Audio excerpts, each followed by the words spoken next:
Pagising ko sa umaga ay bumangon kaagad ako at dumiretso sa CR para maghilamos at magtutbrush ng aking ngipin. Dahil buong araw naman ako magtrabaho dito sa loob ng bahay at wala na ring pahinga buong maghapon dahil bilang isang single mom ay hinahabol ko ang oras ko araw-araw para sa aking mga anak. Napapagod man ako pero hindi ako susuko para sa kanila. Pagkatapos nun guys ay nagluluto ako ng maaga para makakain ako. Inuuna ko magluto pagka umaga dahil pag nagugutom na ako ay kakain na lang ako. So pagkatapos nun guys, habang nakasalang na yung niluto kong pagkain ay tinatanggal ko yung mga bedsheet ko at nilalagay na rin sa washing machine. Kailangan kong pagsabay-sabayin para mahabol ko ang oras ko sa isang araw kasi bihira lang ako umuwi pag walang pasok ng mga anak. Pagkatapos ko nilagay yung mga labahan sa washing machine ay kumakain muna ako para may lakas akong magtrabaho sa isang araw. Mag-isa lang ako dito sa bahay ngayon dahil ang dalawa kong anak ay sila ang nagbabantay doon sa pwesto habang wala silang pasok. So ako naman dito sa bahay ngayon ay naglilinis ng buong bahay at naglalabal ng aming mga damit. So habang ako'y kumakain ay nakatingala sa akin yung aking mga aso. So, mamaya ko na sila pakainin. So, ngayon guys, pagkatapos ko kumain, ay sila naman ang pinapakain ko, yung mga aso ko.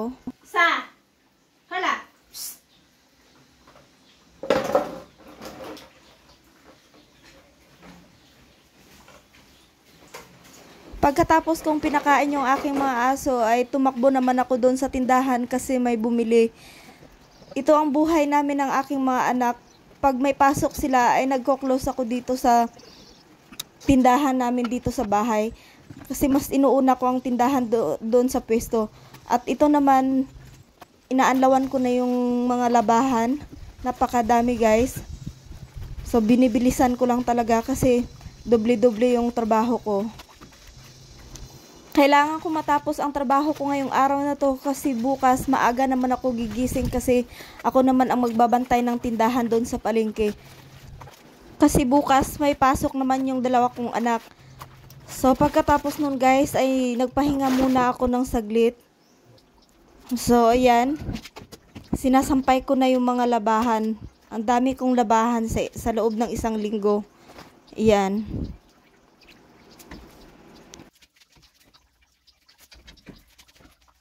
Pagkatapos kong nagsampay ay pinuntahan ko naman ang aking baboy. Isa na lang ang natira guys dahil kinatay ko na yung isa.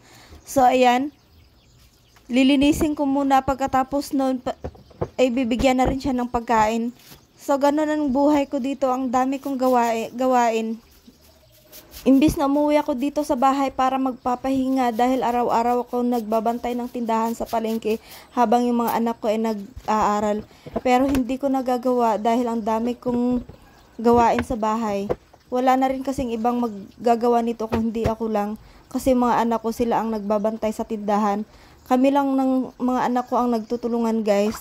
Bilang isang single mom, mga anak ko na lang ang aking mga katuwang. Kaya hindi ko na iniisip ang pagod ko dahil ang tanging iniisip ko ay mabigyan ng magandang kinabukasan ng aking mga anak. Dahil ayokong maranasan nila kung ano yung mga hirap na pinagdaanan ko sa buhay. Pagkatapos nun guys ay nagwawalis ako. Pagkatapos kong magwalis dito sa harapan ng bahay ay pumunta naman ako dito sa likod. So ang daming dahon guys.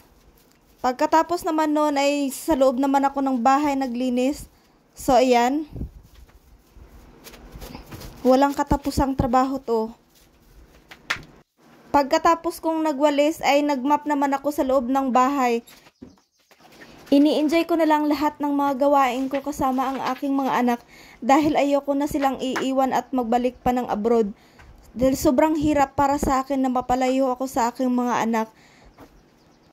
Kaya dublikayod ako sa pagtitinda dahil ayoko nang mapalayo sa aking mga anak. Sobrang hirap na nasa abroad. Lalong-lalo na pag minsan ay tumatawag ako dito sa aking mga anak sa Pilipinas ay nababalitaan ko na lang na may sakit sila. Sobrang sakit para sa akin. Gusto ko man umuwi pero wala akong magawa dahil sobrang layo. Wala akong choice kung di umiyak na lang at magdadasal para sa kanila.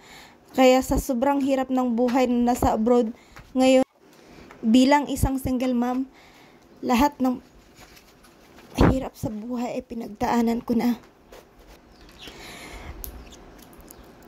Kaya minsan yung iba, hindi nila kaya at sumusuko sila dahil sa sobrang hirap. Akala ng mga taong nakapaligid sa akin ay wala akong problema. Mabilis lang para sa akin lahat-lahat ng to. Pero hindi nila alam. And guys, finally nakaligo na rin ako. Ayan. Ganun pa man ay hindi ko pinapabayaan ang sarili ko. Pagkatapos nun ay naglagay na ako ng bedsheet sa aking higaan. Inayos ko na dahil nakapaglinis na ako ng buong bahay. So yan. Masarap sa pakiramdam na makita mo lahat ang buong bahay mo ay malinis. Hanggang sa labas ng bahay ay makikita mong nakawalis na rin. Yan. So, ako naman ang magpapaganda ngayon. Dahil tapos na lahat yung trabaho ko. Ayan.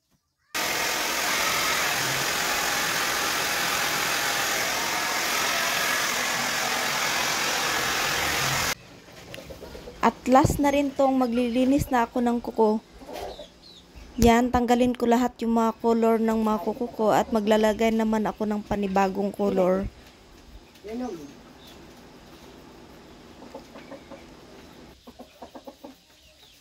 Pagkatapos ng buong araw na pagtrabaho, sa wakas nakapagpahinga na rin. Masarap sa pakiramdam na natapos din lahat ang mga trabaho. Yan.